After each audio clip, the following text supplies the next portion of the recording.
Okay.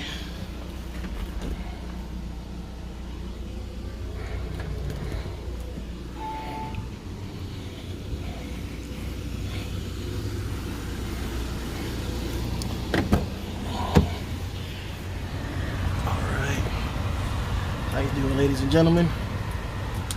Okay. All right. Here we are. Car.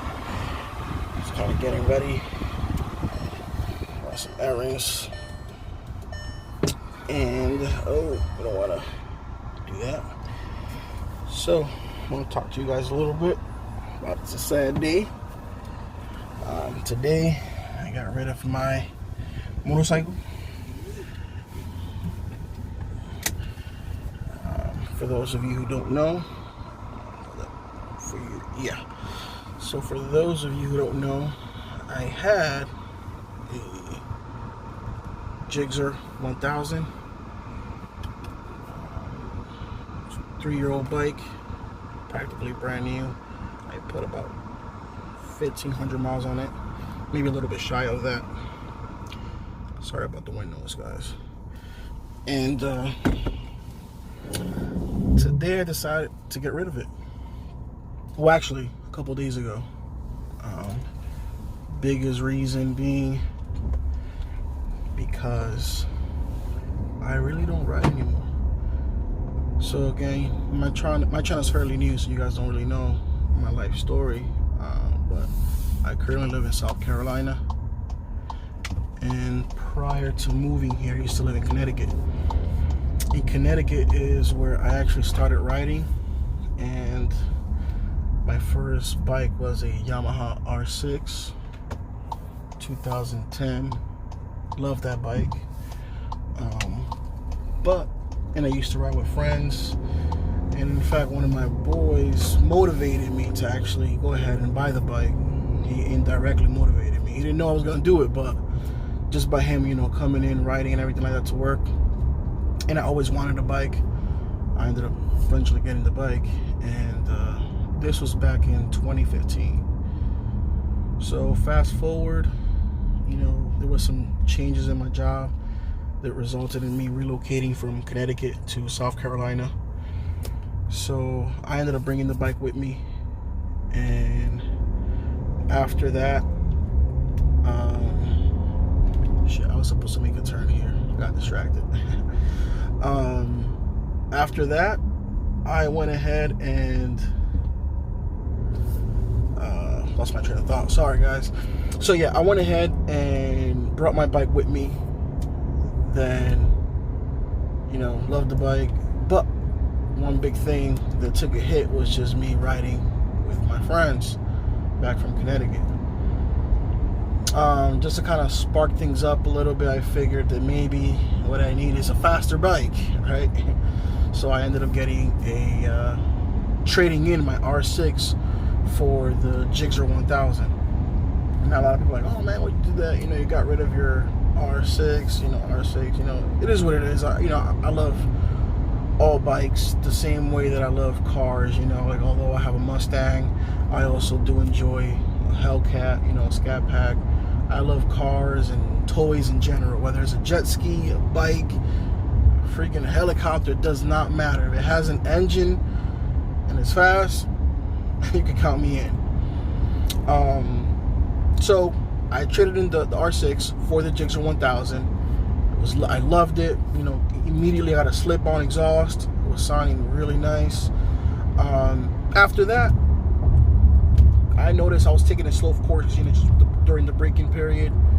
After the braking period, keep in mind the bike only has 1,500 miles. So even after the braking period, you know, I would haul ass, you know, as you say, and I was enjoying the bike. But again, I was only riding from and to work,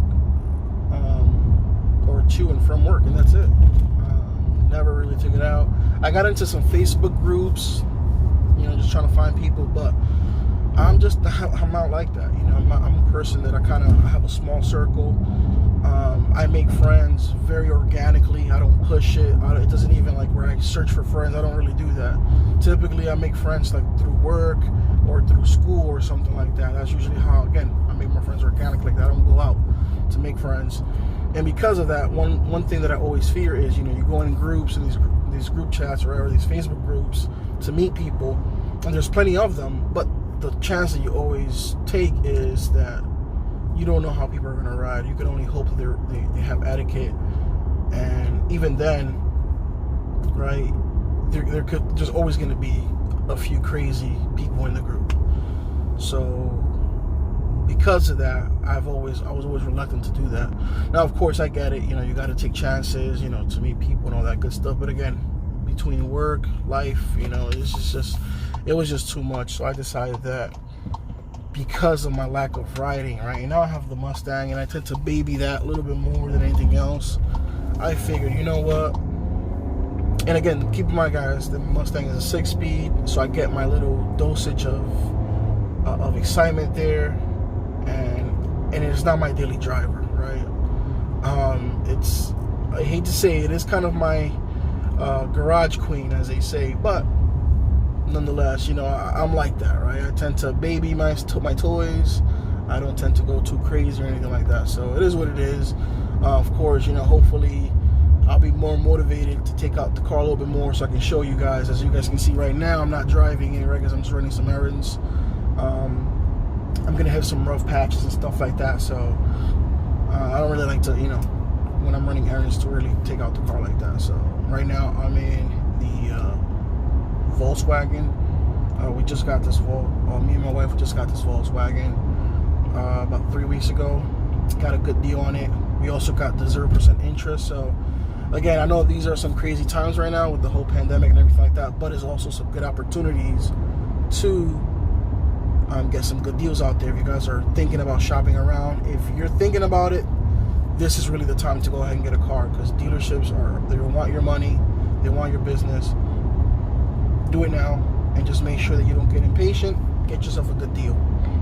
Now, with that said, back to the motorcycle. Again, this went on for too long, but I decided that to get rid of it because, again, the lack of me riding, there's no sense of me paying the insurance and just paying for the motorcycle. With that said, you know, I was financing the motorcycle, so again, no sense of paying for something that I'm not going to utilize. It was just sitting looking pretty in the garage, so I'll let somebody else enjoy it. And if the time comes where I'll have other opportunities to go ahead and ride, I kept all my helmets and everything like that, and I can always utilize that.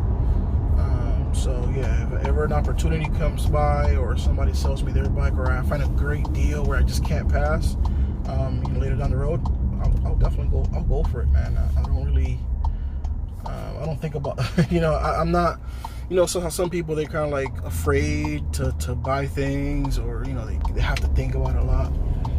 I'm very straightforward, man. If I find a good deal on something that I really want, and it's like, oh man, I can't pass by on it, I'll get it, and you know, and worry about the consequences later. If it's a good deal, it's a good deal. If it's not, we'll work through it and we'll learn from it. That's just how I work, man. I don't. Granted, with that said, I try not to do stupid mistakes, but at the same time, I don't fear life, if that makes sense. No offense to anyone that, you know, that, because my wife is very reserved, so she's kind of reluctant to buy it. Even for this car, we got such a great deal, 0% down, even deferred payments, like for 4 months, and she was still hesitant. But you know, some people are like that, so there's nothing wrong with that. It's just depending how you are. But again, some of the things that you don't realize when you get a motorcycle is that it's like working out. You know, for those of you that work out or have worked out, it's like when you do it by yourself, you can't really last too long because you kind of get distracted. You feel like you're just, you know, there forever, and you don't get your best workout. And however, when you have like a spotter, you have a partner, you can kind of motivate each other. So I feel like the same thing happens with a motorcycle, right? It's like when you were a kid, also when you're riding bicycle, like it kind of sucks to ride by yourself, you know. And even as a kid, I remember when I had my bicycle, I would ride with my cousin all the time. So I feel like the same way about the motorcycle. When I was with my friends, it was much better. It was the experience, right? It's not only the riding, but it was also the adventure of going out, grabbing a bike, grabbing a beer, or whatever the case may be, and then, you know, riding back some twisties and everything like that. But now that I'm just kind of riding by myself, not really trying to force meeting people and everything like that. And then again, like I mentioned, between work and everything, it was a no-brainer really for me to sell this bike. Although I am sad because the bike is, you know what I mean, it's perfect. It's a perfect bike. You know, it is what it is, guys. So I just wanted to give you that little update on my life. Again, I do apologize. I'm supposed to make some videos of the Mustang and exactly, you know, how's the Mustang looking like right now. I've had some crazy things happen to the Mustang, but, you know, I think, you know, thank goodness everything is all taken care of. Don't have to worry about anything with the Mustang. But just to kind of give you a little snippet of what happened, when I bought the car, the wheels had some baked on dirt, so they were not able to fix it. So they needed to get repainted, so I got that done. However, when that was done, the vehicle was in the wheel shop overnight, and they did not cover my car, so it has some overspray of, like, I guess like a clear coat or something like that. So the car was extremely rough. Now, mind you, there's a car that was recently ceramic coated, also got the PPF protection on there as well. So this car was really in perfect mint condition. I mean, immaculate. So when I got the car, I didn't realize that when I left the wheel shop, but when I took it home and I started cleaning it, I was like, oh my goodness, what the heck is this? And that's when I realized, wait a minute, this happened at the wheel shop. I told them about it, they denied it. It's okay, it is what it is. I took it back to the detail shop, the ceramic coated my vehicle. They were able to take it off by using some clay and some decontamination concoction, if you want to call it that, which is pretty like almost like a soapy water. But that's nor here nor there. We'll talk about that in another video, okay? And with that said, guys, thank you so much for tuning in. Again, I promise I will do my best to upload a little bit more frequently. I know, again, with job and everything like that, it can make it difficult, but that's not an excuse. I want to give you guys some content to look at. Again, if you guys have any suggestions or anything that you would like to see, I'm on the Mustang, let me know. All right, toodles.